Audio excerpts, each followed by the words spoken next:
Kanindot mga igsuon ang atong gilitok diha sa Salmo Responsorio. Daygon kay ikaw kay gibuhat nimo ako sa paaging katingalahan.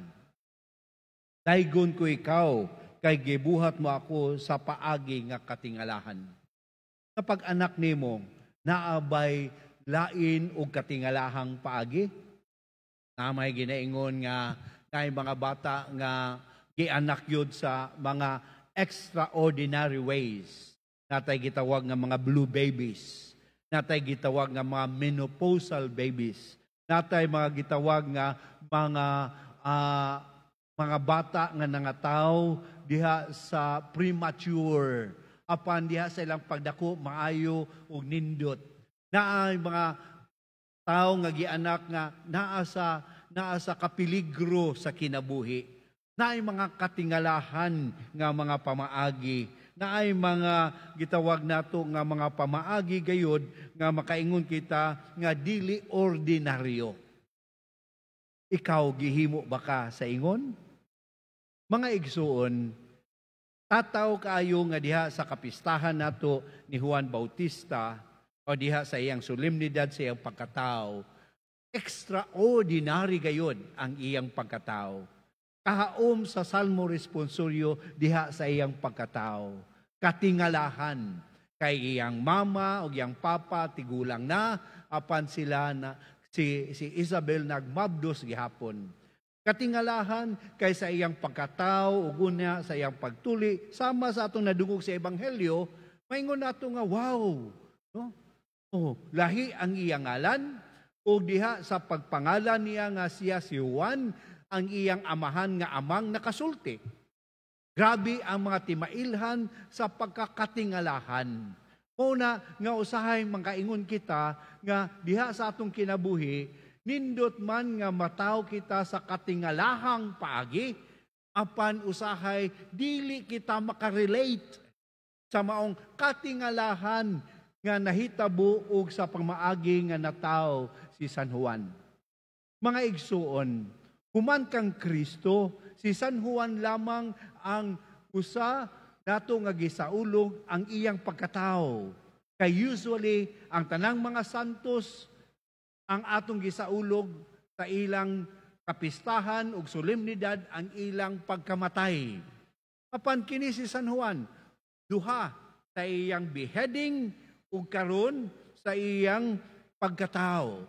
Kay tungod kining pagkatao gayud mga igsuon, maanindot nga pamalandungan kay kining pagkatao maoy sinugdanan.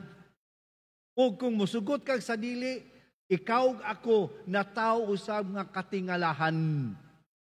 Wa ba ka natingala nganong nagpakataw ka o gipakataw ka sa maong amahan o ginahan? Nganong wa man kagihimong insek? Wa ba ta matingala nga nataw ta diha sa maong yugto sa kinabuhi? Every person has a unique way of his coming and having his birth on earth. Bisan pa ang imong inahan, gianak ka nga ordinaryo, wa gisisaryan, igalit lang ka o lusot diha sa iyang taguangkan, walay katingalahang pamaagi. Apan ang imong pagkaikaw mismo, ang akong pagkaako mismo, usa na ka katingalahan. Because we are not born out of privilege. We are born out of the gift of God. We are all gifts. And if we are all gifts, God has an extraordinary of giving us life. Kana ang natural. Pero diha kang San Juan, makita nato nga diha sa pagbasa, naana kanunay ang plano gayud sa Ginoo sa iyang kaayo. Kanindot sa atong unang pagbasa mga igsuon, kung atong sublion, diha kang propeta Isaias atong nadungog nga siya mismo mingon gihimo niya Gihimo niya ang akong baba sama sa usa ka hait nga espada. Gitaguan niya diha sa landong sa iyang makamot. Gihimo ako niya nga usa ka hamis nga udyong o gitaguan ako niya diha sa sudlanan sa iyang baslayan. O miingon ako o giingnan ako niya, Israel, sulugoon ko ikaw o gipasidunggan ako pinaagi kanimo. Every person, every creature, every believers of God, God made us special because He has a mission and intention in every one of us. Ang naka-espesyal na imong mga igsuon, dili kay mas gwapa ka kaysa imong maguwang. Ang naka-espesyal na imo, Brad, dili ka kay mas bright ka kaysa imong sa mga kamanghuran. Dili kay ikaw buutan. Ang naka-espesyal kanako, dili tungod ako gipiling pari o ikaw gipiling madre. Ang naka-espesyal kanato, kay ang Ginoo adunay tumong plano tinguha sa matag usa kanato. Ang question, kung dili kita ma-attach niining tumong og tinguha sa Dios, nan dili nato mabati nga ako espesyal, nga ako na tao nga kahibulungan gayod. Kay ngano man, ang ato makita, ordinaryo lang.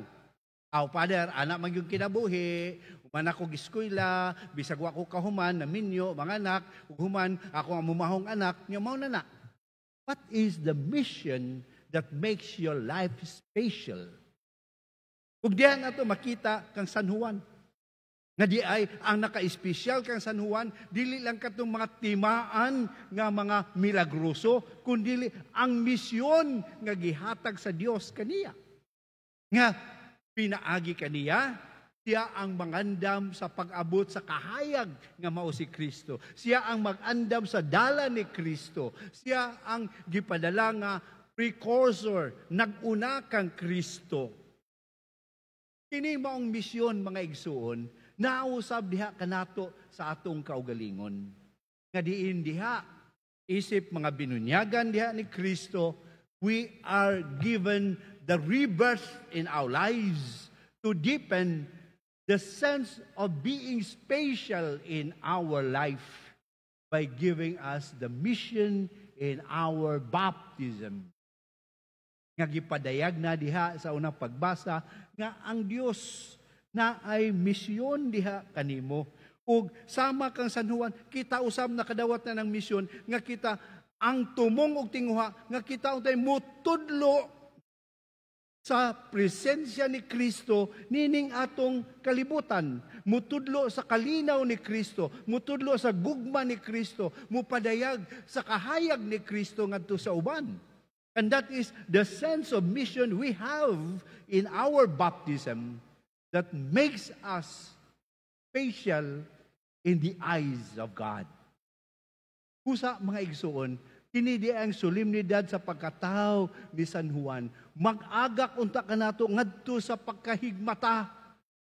Nga bisan ikaw senior citizen na, o dili ikaw apil na iko. Bisan ikaw usa ka babay, usa ka inahan, yano, walay posisyon sa katilingban.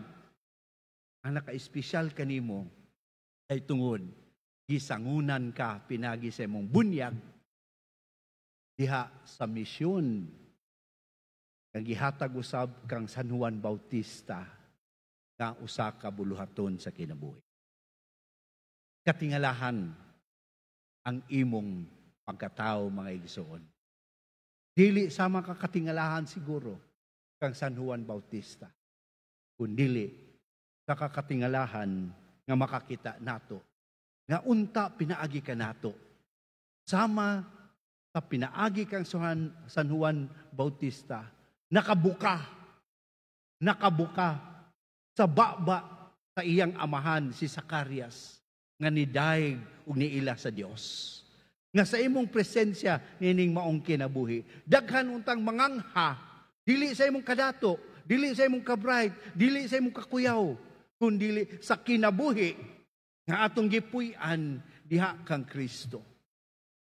Daghan naabay nangangha diha kanimo sa imong kinabuhi. Kuyawang mama, uy, si mama, bisan in town ug naglisod mi, iyang napadayon ang kinabuhi sa among pamilya. Sus, kuyawan ni Papa, uy, bisan in town og driver ra, apan siya dakong patulunan nga gihatag sa kinabuhi nga mapadayunon diha sa Dios.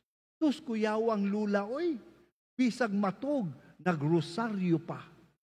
Aron unta ako makaila diha sa kaayo sa Dios. Mangangha ang uban kung atong puy-an ang misyon nga nakahimo kanimong espesyal na anak. Busa mga igsoon, nining kasaulugan sa Santos nga Eucharistia. Kita sa makausapa, mudawat kang Kristo. Nga mo nagsangon nato, nakapahimo natong mas espesyal diha sa mata sa Dios. Kay tungod iyang gipaambit kanato, bisag dili kita takos sa iyang misyon o karon gipakusgan kita, gipalig-on kita sa iyang presensya sa lawas ug dugo nga maugayod ang nakapalahutay kanato sa atong kaugalingon. Ang tao nga espesyal, hatagan usab og espesyal nga gasa. Amen? Diba? Espesyal imong bana, tagan nimo siya espesyal nga regalo. Espesyal imong anak, katagan nimo special child. Katagan nimo espesyal nga pagtagad. Kay espesyal siya. Ikaw karon gihimong espesyal sa Ginoo. Ug himuon niya karon kanimo nga unta mapuy-an nimo ang imong bililonggasa nga nadawat kaniya diha sa bunyag sa misyon. Taliwala sa pagdasig kanato ni San Juan Bautista, ang pinaka sa tanang mga propeta diha sa atong pagtuo diha sa isip usa ka simbahan. Ginoo, himua nga ako unta kanunay ubati nga espesyal nimong gihatagan sa misyon aron sama kang San Juan Bautista makapuyo ako sa maong buluhaton nga imong gisangon kanako. Amen. Manindog palihog. Si Juan magbubunyag gitawag sa unang higayon sa iyang kinabuhi sa pagsibya sa